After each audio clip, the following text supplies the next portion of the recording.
concentración. Totalmente. Lo describe como un azul, miren mis manos desde la luna.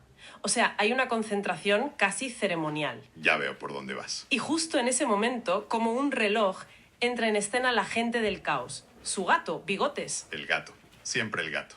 Con una expresión que la historia define de una forma hilarante. Cara de, yo no hice nada, todavía. Qué bueno. Ese todavía es que es genial. ¿Verdad? Establece el tono de comedia y de suspense desde el minuto 1. A ver, lo que tenemos aquí es un relato muy corto. Una anécdota. Eso es, una anécdota, pero que funciona como un pequeño laboratorio del comportamiento. Podríamos analizarlo solo por lo simpático que es, pero lo interesante es usarlo como trampolín. ¿Vale? Nuestra misión hoy es desentrañar los mecanismos mentales que usa ella, casi sin darse cuenta, para transformar un desastre en algo positivo. Entiendo. No es solo tener buen humor. Hay algo más, más profundo en su reacción. O sea, no es la historia de un gato que la lía. No. Es más bien un caso práctico sobre cómo gestionar la frustración. La pregunta de fondo sería, ¿qué herramientas mentales convierten el caos en un recuerdo divertido? Exacto. Pues vamos a ello. La escena está servida. Felicia, su esmalte azul espacial. Y la entropía felina a punto de desatarse. El plan meticuloso contra lo impredecible. Un clásico. Un clásico de la vida misma, sí. Y lo impredecible no se hace esperar. Claro. Justo cuando Felicia está por la segunda uña. Ese punto de no retorno en el que ya no puedes tocar nada. El momento crítico. Bigotes decide que es la hora de investigar. Y mete la pata. Literalmente. Ah, no. La mete de lleno en el frasco de esmalte. Y claro, se asusta y sale disparado. Me lo imagino. Y lo que sigue es una imagen potentísima. El gato sembrando el pánico y la casa de pequeñas huellas azules. Un cuadro abstracto. Pero aquí viene lo que nos interesa. Su reacción. A ver. No hay un grito. No hay un bigotes. No hay enfado. Nada. Nada. Lo sigue en silencio con los dedos aún húmedos en el aire, como si dirigiera una orquesta invisible. Uf. Detengámonos ahí. En esa imagen de la orquesta invisible. Sí. Porque es mucho más que una metáfora bonita. Es el primer indicio de que Felicia está tomando una decisión crucial, aunque sea inconsciente. ¿Cuál? En lugar de reaccionar al estímulo negativo, al desastre, está observándolo. Esa pausa, ese silencio, es un espacio mental que se concede a sí misma. Claro. En ese momento su cerebro no está procesando tengo que limpiar esto. Está procesando mira lo que está pasando. Está convirtiendo el caos en un espectáculo. Exacto.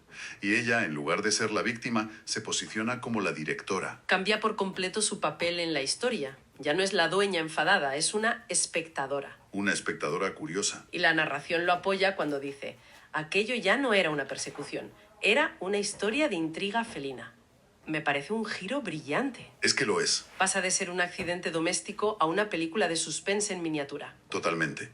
Y como en toda buena peli de suspense, la prota se convierte en detective. Sigue el rastro del crimen, pista a pista. Las huellas azules. Una en el sofá, otra que delata en la mesa. Es un camino que la lleva, claro, al culpable. Y el clímax de esta investigación llega frente a un espejo. Y la revelación es espectacular. Felicia no solo ve el reflejo de Bigotes. A ver. Descubre la prueba irrefutable, la pistola humeante. Pero no es una simple huella. ¿Qué es? Es un detalle cómico y demoledor. El gato tiene una ceja pintada de un azul eléctrico perfecto. No me digas. Sí, la historia lo describe como un villano elegante. Qué bueno. Que intenta parecer inocente mientras la ceja lo delata. Y es ahí cuando Felicia, conteniendo la risa, pronuncia la frase que lo cambia todo. ¿Y qué dice? Ajá, te atrapé, Picasso. Ahí está la clave de todo. En esa palabra. En esa palabra, Picasso. Es un ejemplo de libro de lo que en psicología se conoce como reencuadre cognitivo. Reencuadre cognitivo. Suena técnico. Suena técnico, pero es algo que hacemos casi sin pensar. Es una herramienta mental potentísima. Explícalo un poco. A ver, Felicia no cambia el hecho objetivo. La casa está manchada y su manicura arruinada. El desastre es el que es, sí. Pero cambia por completo el marco, el encuadre, a través del cual interpreta ese hecho. Ya. Bigotes podría haber sido gato malo, desastre, problema. Y cada uno de esos marcos lleva a una emoción. Enfado, frustración, estrés. Claro. Pero ella elige el marco del artista. Y un artista, sobre todo uno como Picasso, es vanguardista, es rompedor, incluso caótico. Al llamarle Picasso, lo que hace es transformar a Bigotes. Exacto, lo transforma de destructor a creador. Y lo más importante, se da a sí misma permiso para reaccionar con humor y curiosidad en vez de con ira. Desactiva la frustración antes de que empiece. Justo, antes de que eche raíces. Visto así, no es solo una broma ingeniosa, es una estrategia de regulación emocional. Y una muy efectiva. Y tanto que lo es, porque la lleva a su siguiente movimiento. La historia lo califica como una idea brillante y muy poco sensata. Me encanta lo de poco sensata. Porque lo sensato, lo que haríamos casi todos, es empezar a buscar trapos y disolvente. No, Pero el camino de la sensatez a menudo es el enemigo de las buenas historias. totalmente. Felicia ya no está en modo solucionar problema, está en modo crear. Y se une al caos en vez de luchar contra él. Con muchísimo cuidado, coge el pincel y le pinta una uña a Bigotes. Una sola. Una. Y luego ella se pinta otra uña distinta en su propia mano. O sea, que... El accidente se convierte en una colaboración artística. Ya no son dueña y mascota, son, y cito, un dúo artístico moderno. ¡Qué maravilla! Y para celebrar la inauguración de su obra, se pone a bailar por casa con las manos en alto para no tocar nada, mientras Bigotes la observa como si hubiera ganado. Y ha ganado. ¿Han ganado los dos? Pero aquí me surge una duda. ¿No podríamos ver esto como una forma de, no sé, de procrastinación creativa? Interesante. O sea, en lugar de afrontar la tarea aburrida de limpiar, se evade creando este pequeño teatro. ¿No es, en el fondo, evitar el problema? Es una perspectiva muy interesante, de verdad, y muy válida. Y creo que la clave está en el timing y en la intención. A ver, No se trata de no limpiar nunca el desastre. La historia deja claro que al final lo limpia. cierto. La clave es, ¿qué haces con la respuesta emocional inmediata? La frustración y el enfado son energías muy poco productivas para una tarea como limpiar. Ya. Lo que hace Felicia me recuerda a una idea de los estudios sobre creatividad. La importancia de abrazar el error.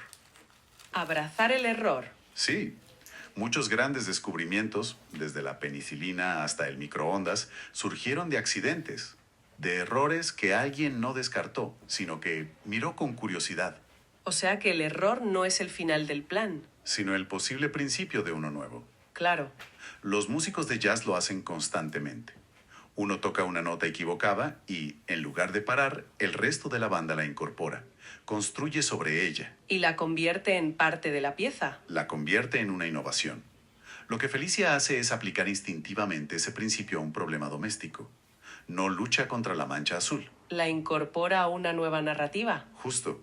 Al jugar y bailar antes de limpiar, transforma la tarea de limpiar un desastre en recoger después de una fiesta divertida. La tarea es la misma. Pero la carga emocional es completamente diferente. Es una victoria compartida, entonces. Y una vez terminada la celebración, pues, la realidad vuelve. El desastre sigue ahí. La historia no es una fantasía, es pragmática en eso. Nos cuenta que, después del baile, Felicia limpió todo el lío. Como tiene que ser. Terminó de pintarse las uñas de ese azul eléctrico que tanto quería y para inmortalizarlo se hizo una foto con Bigotes. Con su ceja artística. Exacto. El humor quedó intacto y el día, que podría haber sido un desastre, acabó siendo memorable. Y aquí la historia nos regala su moraleja, de forma explícita. Sí, Cuando algo sale mal, un poco de risa puede convertir el caos en recuerdo divertido. tal cual. Pero si lo conectamos con lo que hemos hablado, podemos ir un poco más allá. No es solo la risa, es la secuencia. El orden. Paz del problema. Además, el texto nos deja una pequeña frase con rima. Sí, como un mantra para llevarse a casa. Si el lío es azul y el plan se caerá al suelo, ríe primero y al problema quítale el vuelo. Es pegadizo. Y resume muy bien la filosofía. Me gusta mucho esa imagen de quitarle el vuelo al problema. ¿A qué te refieres? Sugiere que los pequeños contratiempos como este no tienen poder por sí mismos. Su poder reside en la carga emocional que les damos nosotros. La frustración, el enfado. La sensación de injusticia. Todo eso son las alas que les damos y que les permiten planear sobre nuestro día y arruinarlo. ¿Y al reír primero? Les cortas esas alas. El problema sigue ahí, el suelo sigue manchado, pero ya no tiene la capacidad de secuestrar tu estado de ánimo. es un acto de control sobre tu reacción interna, no sobre el evento externo. Exactamente. Recapitulando, hemos viajado. Servicios en grabación de la